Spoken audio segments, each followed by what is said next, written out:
Dans cette vidéo, nous allons apprendre à calculer les limites. Nous avons 4 limites. Tac, tac, tac, tac. Pour pouvoir calculer les limites à partir des développements limités, l'étudiant doit maîtriser ces développements limités des fonctions usuelles.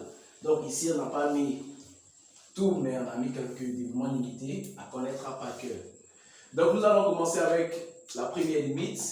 On a limite lorsqu'il tend vers 0 de cette fonction-là. Donc pour simplifier les choses, nous allons commencer à nommer cette fonction-là. On va dire soit f de x égale à expo x carré moins cosinus x.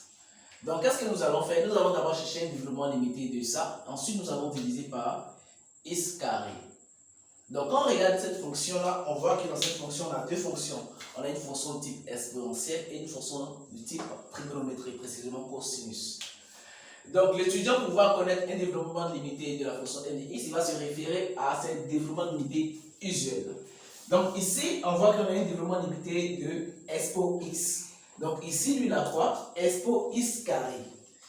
Donc on va voir comment l'étudiant pose. Il va poser simplement que son petit x carré qui est là est égal ici. Pour ne pas confondre les x, le x qui est ici, il sera appelé grand x. Donc x carré égale à grand x. Et quand grand x tend vers 0, ou on va dire petit x, quand petit x tend vers 0, grand x tend aussi vers 0. Donc, on va donner le développement limité de expo grand x.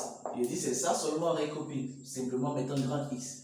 Ça fait 1 plus x sub factoriel 1 factoriel 1 c'est 1, donc 1 plus x plus 1 demi de x carré, excusez-moi, dans x carré. Mais à quel ordre l'étudiant doit se limiter? L'étudiant peut partir à l'ordre 1, 2, 3, 4, 5. Mais il n'en a pas besoin de tout. Ça va dépendre de la soustraction. L'ordre dépend de la soustraction. Donc, si l'étudiant s'arrête à l'ordre 1 et lorsqu'il fait la différence, s'il n'y a pas de terme en x, l'ordre 1 est pas bon. Donc, il doit s'arrêter de sorte qu'en remplaçant la fonction exponentielle et la fonction cosinus par le développement limité, la soustraction conserve toujours un terme en x. Donc, on va se limiter là d'abord pour voir. On va compléter après. Donc, cosinus, donc on va enlever expo x carré serait égal à quoi? Si expo x égale à ça, on va remplacer partout ça grand x par x carré. Donc, ça fait 1 plus x carré plus 1 demi. C'est grand x au carré, donc ça fait petit x exposant 4. Donc, si on donne le développement limité de la fonction cosinus x, c'est déjà là-bas, on fait 1 plus et 1 moins, voilà, 1 moins x carré ici, factoriel 2, 1 moins, on va mettre 1 demi, voilà, 1 demi de x carré.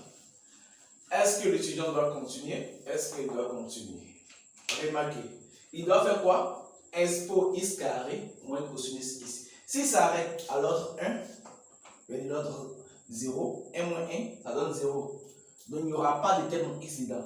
Ne peut pas s'arrêter à l'ordre 0. Donc, si ça s'arrête à l'ordre 2, c'est à nouveau des x carré. S'il fait ça moins ça, est-ce que ça s'annule? Non, monsieur. Voilà. Donc, s'il fait ça moins ça, ça ne s'annule pas. Donc, il est préférable pour l'étudiant de s'arrêter à l'ordre 2 pour simplifier des calculs.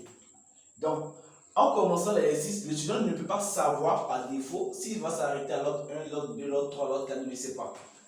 C'est en remplaçant chaque fonction par son développement limité, l'étudiant va essayer de voir. Donc, il s'arrête juste à l'ordre qui va lui permettre de conserver toujours un x à l'intérieur. Pas besoin de partir très loin. Donc, ça s'arrêtait ici, ça fait 0. Mais quand ça s'arrête ici, on voit que quand on fait la soustraction, il y aura toujours quelque chose. Donc, si on veut donner, on ajoute la quantité. Voilà. On n'oublie pas ça. C'est très important. Ok, donc, si on veut donner le développement limité, on va donner des 0, on donne 2. Comment? Le moins Quel Expo. Et moins où ça? Pas de moins. Jasmin. Il n'y a pas assez de moins. Jasmin. Alors, ok. Le f de x sera égal à quoi? On dit expo x carré. Donc, expo x carré, on prend ça. Ça fait 1 plus x carré plus la quantité qui tend vers 0. Moins cosinus x c'est 1 moins 1 demi de x carré. C'est la quantité qui tend vers 0. Donc, ça fait 1 plus x carré plus la quantité qui tend vers 0. Le moins rentre, ça fait moins 1 demi plus 1 demi de x carré. Voilà, plus la quantité de x carré. Donc 1 moins 1. 1 moins 1, ça nous donne 0. 1 moins 1, ça nous donne 0. X carré plus 1 demi de x carré, ça fait 3 demi de x carré. Et on ajoute la quantité qui tend vers 0. Donc on voit que f de x égale à ça.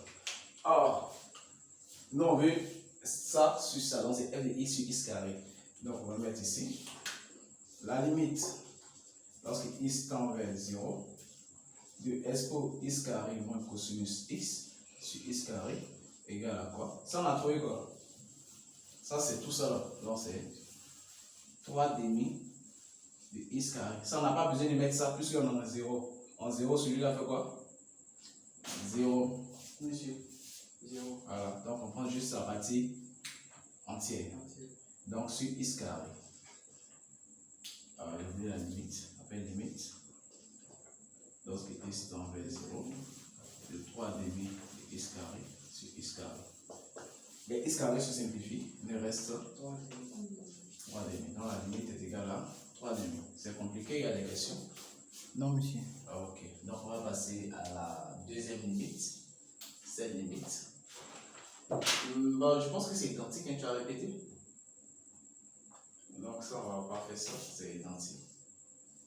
Ah, c'est la même chose. Donc on va faire ça et ça. Donc on passe à la prochaine limite.